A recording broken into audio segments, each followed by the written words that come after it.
Я заведующий Бахчисарайским районным судебно-медицинским отделением Лазарев Владимир Иванович. Что касается условий, наша работа, она связана в основном с экспертизой трупов, которые подлежат судебно-медицинской экспертизе, и освидетельствованием и экспертизам живых лиц. Мы тоже эти экспертизы проводим. Ну, кроме этого, выезды на места происшествий, осмотр потерпевших в лечебных учреждениях и участие в судебных заседаниях. Условия, что касается приема живых лиц, мы с этим еще миримся, потому что вот в этом кабинете мы принимаем живых лиц, хотя здесь практически нет того оборудования, которое должно быть. Вот у нас есть тут ростомер, куда-то он исчез вот сейчас, я не знаю. Ну, может, вынесли, надо посмотреть будет. Может, увезли уже в другое отделение, может, там комиссия, так там показать хотят, что там есть ростомер. Вот. Что касается морга, это, или как для вскрытия трупов, место для вскрытия трупов, как судебно-медицинских, так и патологоанатомических, то это, пожалуй, надо вспомнить фильм, в котором показывают Мертвецкую, где-то там сотрудник уголовного розыска, по-моему, называется фильм. Это где-то морг, он приближен к XVIII веку по своим условиям. Значит, построен он, видимо, где-то лет 50 назад. Условия тогда, может быть, соответствовали той нагрузке, которая здесь проходит через этот морг. Ну и, естественно, может, требования были другие. Сейчас, к 21 веку, эти условия никак не подходят. В морге нет вентиляции, в морге нет нормальной канализации. Секционка, да? Так. Вентиляция естественная. Так, вентиляция решетки. Зал приема трупов. Иногда нам приходится работать чуть ли не по колено, по щиколотку, это точно, в резиновых сапогах и в этой сукровичной жидкости. Санитарочка выносит вот эти вот все воды промывные, сливные со стола, которые стекают, выносит, там выливает под дерево. Но, правда, удалось своими силами почистить эту канализацию, немножко она функционирует. Что касается освещения, то освещение вообще никакое. И поэтому, когда вскрываешь сложные трупы, где именно нужно хорошо рассмотреть повреждения, то мучаешься конкретно. Горячей воды нет в морге. Например, когда я попытался поставить водонагреватель электрический, уже поставил его сняли, так как оказалось, что то ли он не по той системе финансированный был, то ли, практически, как заявил патологоанатом, заведующий патологоанатомическим отделением Савченко, мне горячая вода не нужна. Значит, в этом морге мы занимаем половину, 1/2 секционной комнаты, наверное, 1/2 из стола.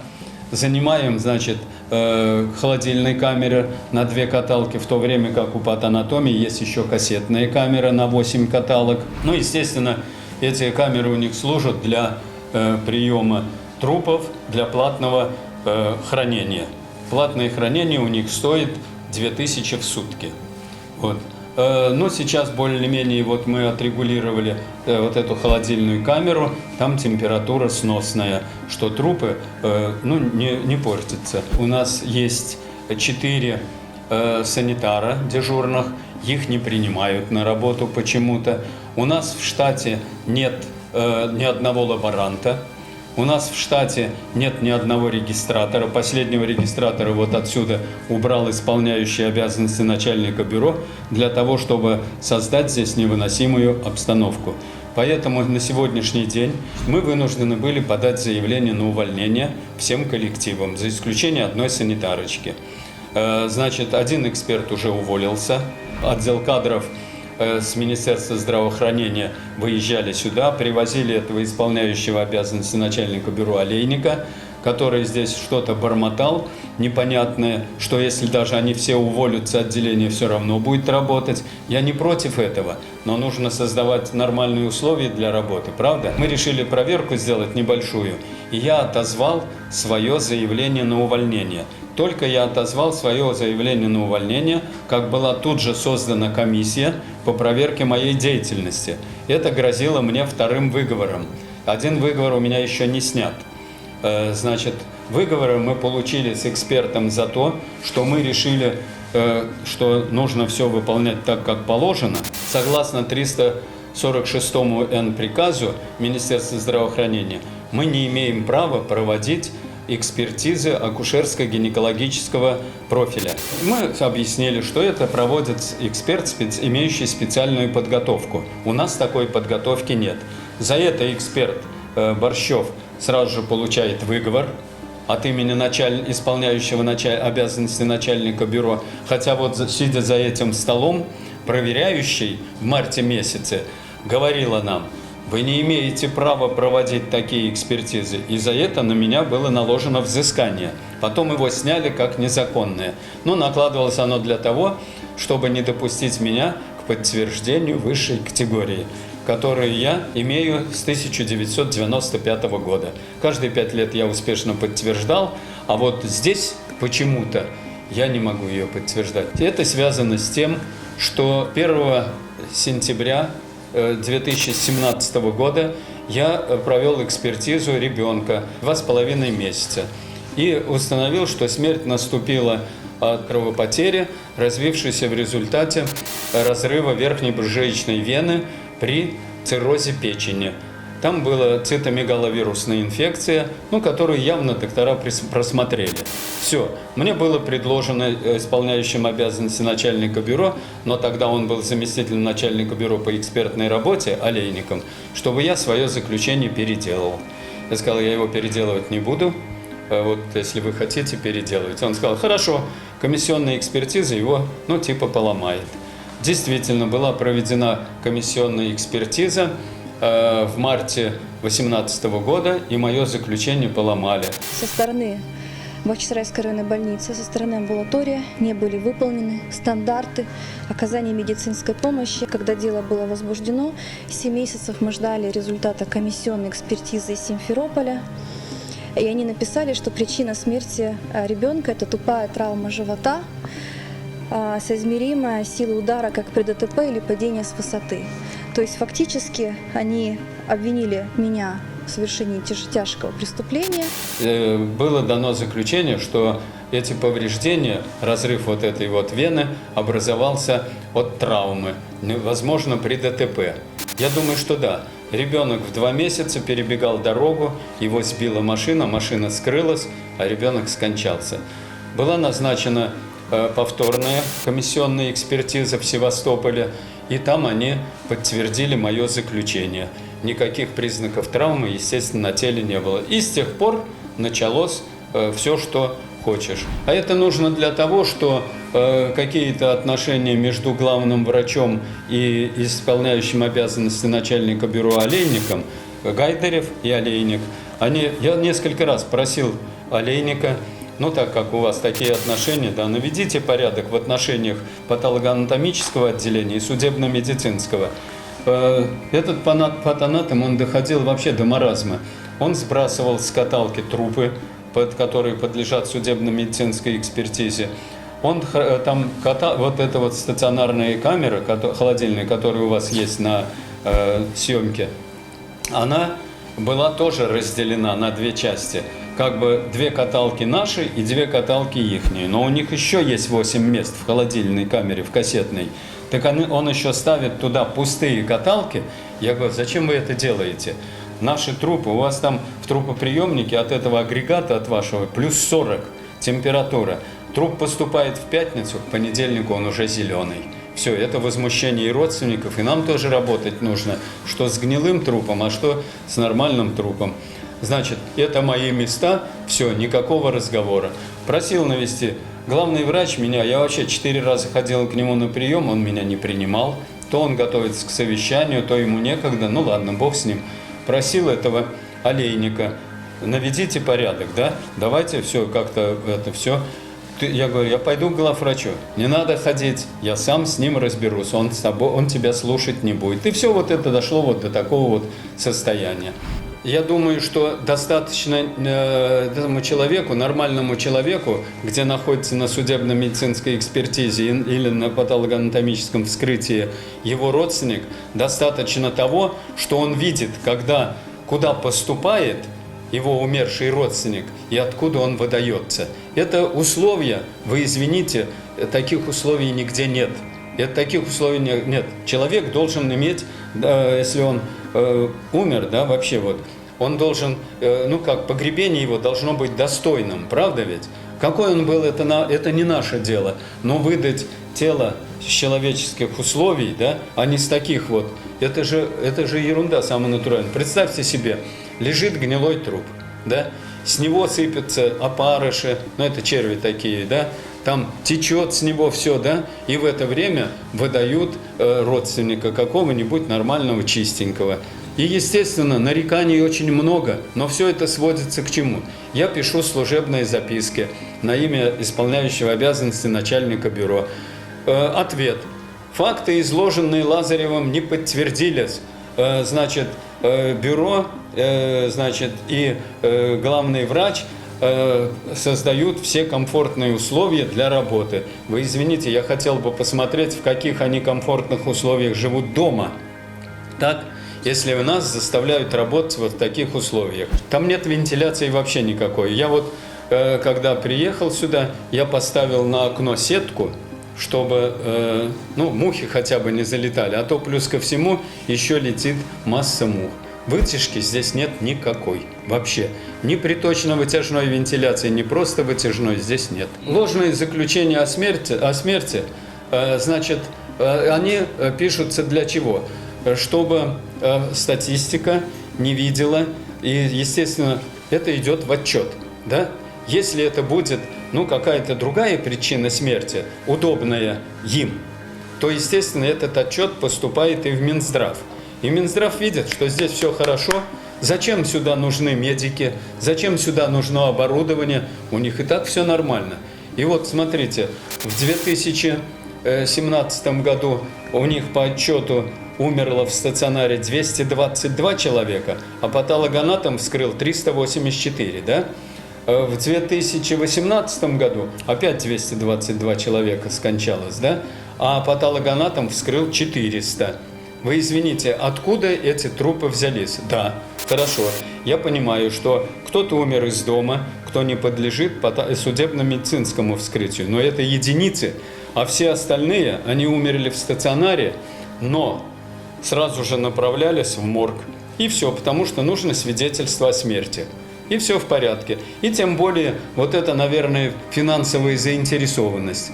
С каждого трупа там они взимают по 5000 рублей за вскрытие. Да? За какое вскрытие? У нас вскрытие все бесплатны. Я не голословен, мне это предлагалось. И по ошибке мне пытались отдать деньги за вскрытие, но я их не взял, а надо было взять, чтобы посмотреть реакцию того, кому они как бы полагались. Хотя ни за какие моменты тут платить не надо. Потом эта статистика идет в Минздрав Крыма, а с Минздрава Крыма идет в Россию, да? И это уже что? Так сказать, финансовое обеспечение, да? Бюджет, естественно, страдает от этого, урезается постоянно. Зачем платить за то, за что не нужно платить? Вот и все.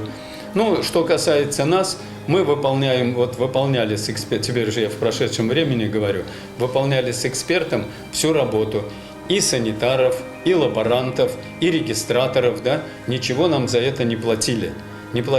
И мы нормально работали до тех пор, пока не попали в такую немилость. Моя заработная плата сейчас составляет как у студента, который только что окончил медицинский институт.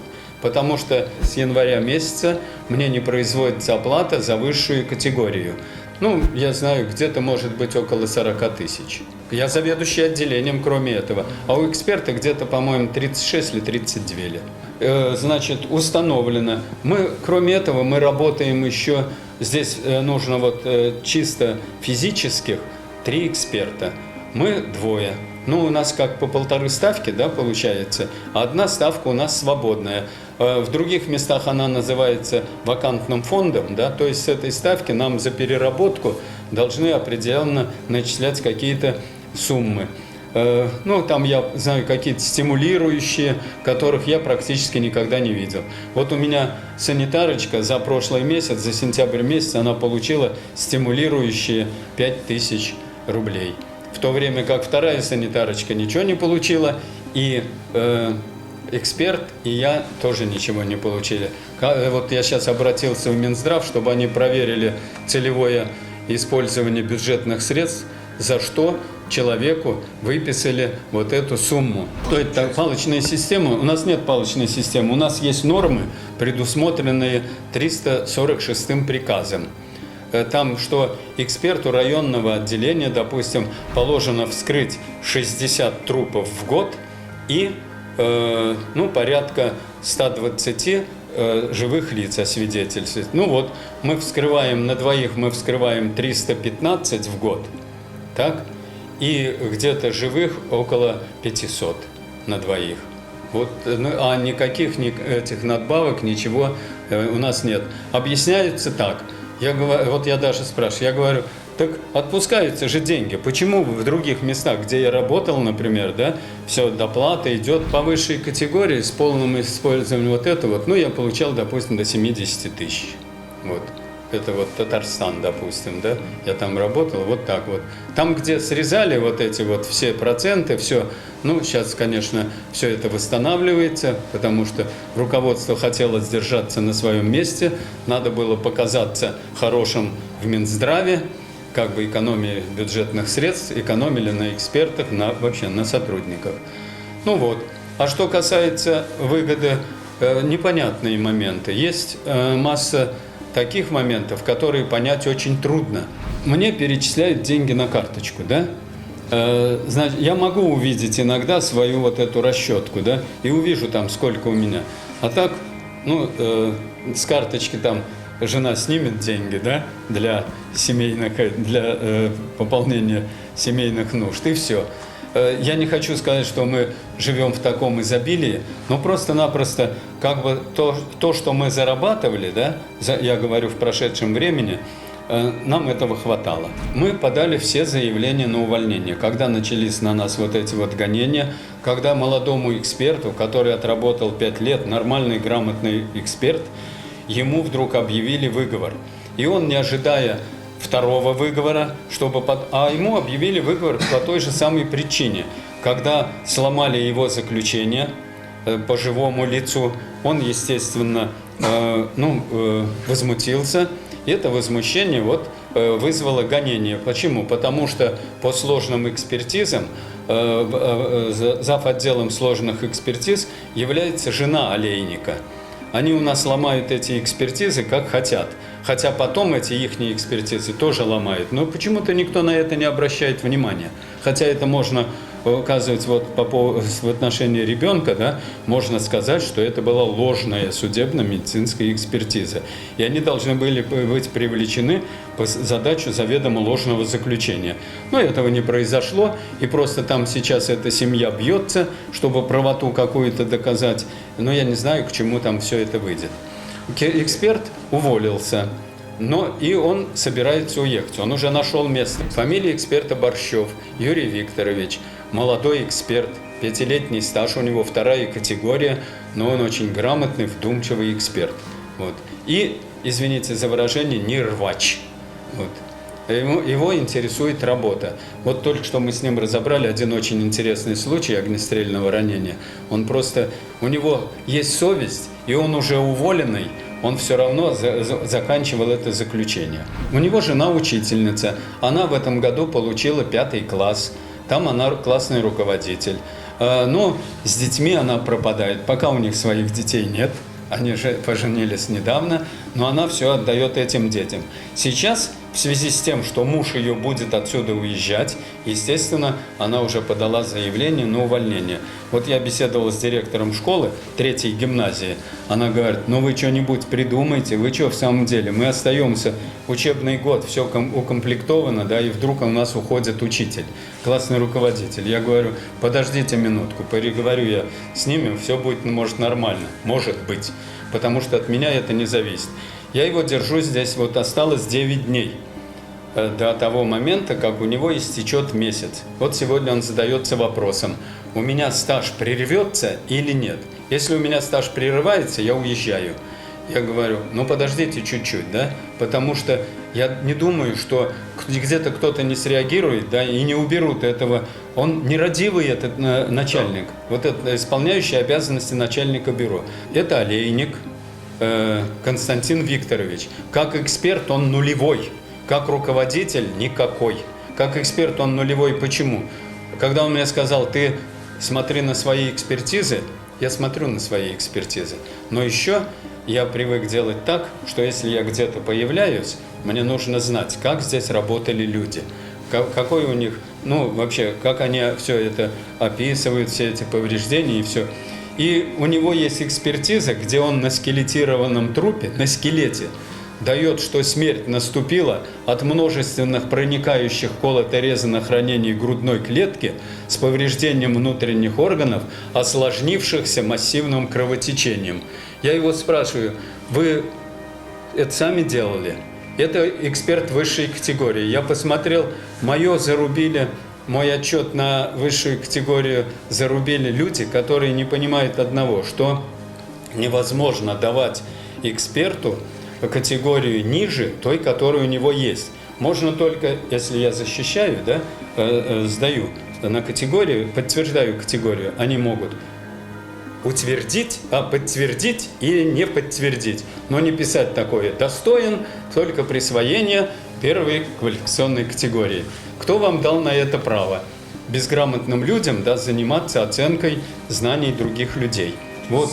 И если я посмотрел его отчет, да, на экспертизу и мой отчет, да, это вообще ужас какой-то. Это ужас. Просто такой человек, да, он не понимает одного, да, что мы пришли сюда работать, а не вот эти его, там кто-то с ним договаривается, чтобы не было такого заключения. Сам он не может этого сделать, потому что мы работали над этим трупом или с этим живым человеком. Мы работали. Он начинает на нас давить. Что на нас давить?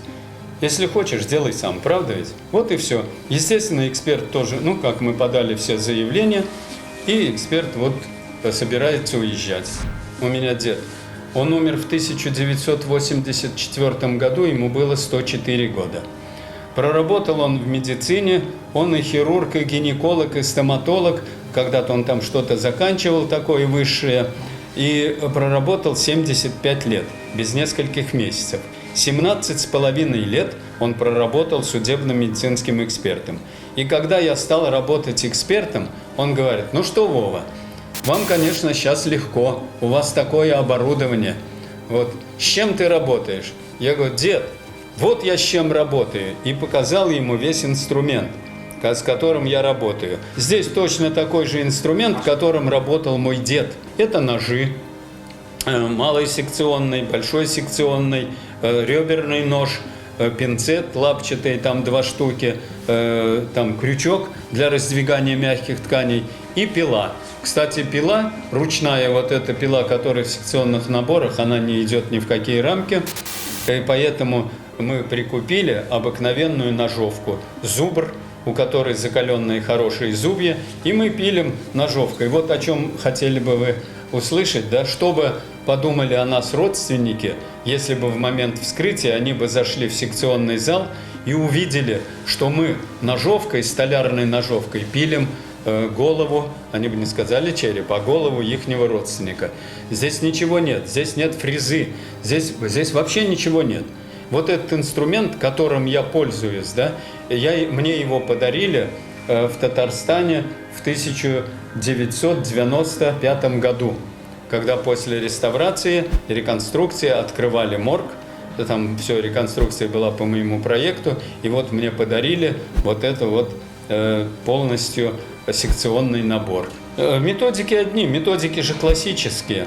Да, классические, Абрикосова, Шора, там, в общем, ну, ряда таких светил, они вполне устраивают. Ну, конечно, иметь, допустим, фрезу для вскрытия черепа и ручную пилу. Если, например, 5 трупов, да, санитар должен вскрыть 5 черепков, это как-то сказывается. Вскрытие спинномозгового канала, допустим. Здесь даже нету той пилы, которую показал мне мой дед. Пила состоит из 2 полотен дугообразных, да, и ручки. Я у него попросил ее, эту пилу, он мне ее подарил. Здесь вообще ничего нет. Здесь ничего нет. Здесь и экспертизы нету. Мы бьемся для того, чтобы здесь была нормальная экспертиза. Мы должны оказывать помощь здравоохранению. Следственные органы – это одно, но здравоохранение – это другое. Мы должны каждый случай, который смерти в больнице, который попадает на судебно-медицинское вскрытие, мы должны его разбирать на клинико-анатомической конференции, или, как она сейчас ласково называется, КИЛИ, конференции по исследованию летальных исходов. У нас в 2017 году было 7 расхождений диагнозов клинических из 27, и в 2018 году было 8 расхождений из 18.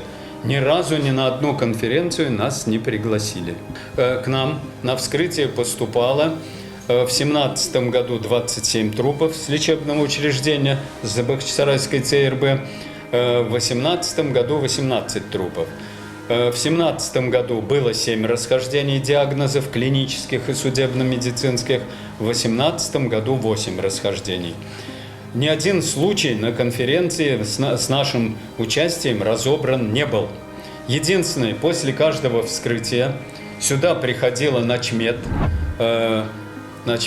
Ирина Петровна Петренко, и она нам внушала: вы должны ставить те же причины смерти и те же диагнозы, которые стоят в нашей истории болезни, которые выставляют наши доктора.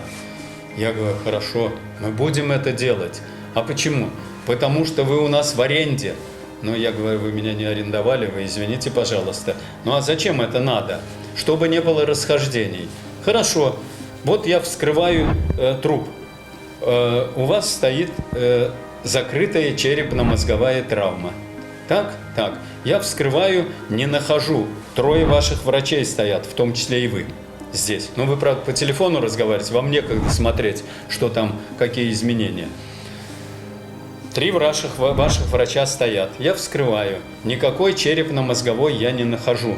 Я нахожу смерть от алкогольной кардиомиопатии. Это человек, который злоупотреблял спиртными напитками длительное время, и такие изменения в сердце произошли. Потом это подтверждается гистологически. Я должен дать закрытую черепно-мозговую травму? Хорошо, я дам, потому что я у вас в аренде, и я уважаю и люблю вас страстной любовью. Но я должен об этом сообщить куда? Полицию, что здесь есть черепно-мозговая травма. Что начинает делать полиция? Начинают разбираться, откуда у человека эта черепно-мозговая травма. Ее нет. Они не находят ничего. И что я тогда? Да я вот, потому что, чтобы расхождения не было, я вот решил дать, да, чтобы совпадение. Что за глупости? Это глупости. Точно так же и второй эксперт вскрывает женщину. У них стоит черепно-мозговая травма. У нее двухсторонняя пневмония. Больше ничего нет. Что давать? Вот и все. От пожелания нашего исполняющего обязанности начальника бюро. Вы что, не можете там найти общий язык с Бахчисарайской ЦРБ? А зачем я должен искать с ними общий язык? Я эксперт. Я должен то, что есть. Кому еще верить, если не эксперту? Все. И люди от нас ждут только то, что есть на самом деле, а я буду там молоть какую-то чушь. Извините, как говорил мой учитель, профессор Солохин. Он говорил: чушь собачья. Это они делают для того, чтобы было показано высокое качество оказания медицинской помощи, которое здесь хромает на все 4 ноги. Ну, здесь кто? У нас главную роль здесь играет главный врач Бахчисарайской ЦИБ Гайдарев Константин Викторович, а в бюро его, так сказать, друг и сподвижник, наш исполняющий обязанности начальника бюро Олейник Константин Викторович. Вот недавно совсем я получил одну вещь, когда патанатом не допускал в морг моего судмедэксперта, который должен был осмотреть труп вместе со следователем. Труп поступил на хранение без всякого направления, его Савченко принял для того, чтобы, за 2000. А оказалось, что труп подлежит судебно-медицинской экспертизе. И когда эксперт пытался войти в морг, он захлопнул у него перед носом двери, едва не придавив ему там руку. Я, естественно, обратился со служебной запиской и попросил исполняющего обязанности начальника бюро разобраться с этим вопросом. Получил ответ. Гайдаревым, главным врачом Гайдаревым произведена проверка, факты ваши не подтвердились, никакого хамского отношения по отношению к эксперту не было. А вы помните, что в ваши непосредственные обязанности входит разрешение конфликтных ситуаций с патологоанатомами. Вы извините, вон лежат мои обязанности заведующего отделением, обязанности судебно-медицинского эксперта.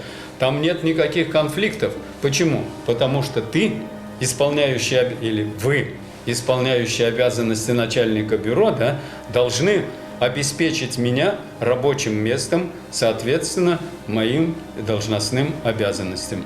Это выполнение коллективного договора. Мы обращались уже с тем, что не выполняются такие-то пункты. Ответ один. Факты не подтвердились. Все. Что меня заставляет делать противозаконного? Пытаются исказить мои заключения именно по причинам смерти. Так? Это воздействие на меня может оказывать и оказывает только исполняющий обязанности начальника бюро Олейник Константин Викторович. Исказить полностью заключение. Исказить экспертное заключение, которое затем повлечет за собой, естественно, все последствия. Умерла от фибрилляции желудочков. Что такое фибрилляция? Фибрилляция – это беспорядочное сокращение мышечных волокон сердечной мышцы. Это отмечается на ЭКГ у живого человека, но ни в коем разе это не может увидеть эксперт на вскрытии. Тем не менее, эксперт пишет причину смерти – фибрилляция желудочков. Я задаю вопрос в ОМО, кто вам позволил вот такие вот справки про свидетельство о смерти пропускать? Но это же только для справки. Вы представляете себе? То есть, а конкретно какая причина смерти была? Действительно. Нету. Везде, где хотите, у любого доктора спросите, можно ли на трупе увидеть фибрилляцию желудочков. Они мне начали там втирать, что вот на гистологии там какие-то кардиомиоциты, они там совсем по-другому выглядят. Я не знаю, как они выглядят на гистологии, но я справку, свидетельство о смерти выписываю сразу после вскрытия. И гистологических данных я и не имею. Я их буду иметь, через месяц.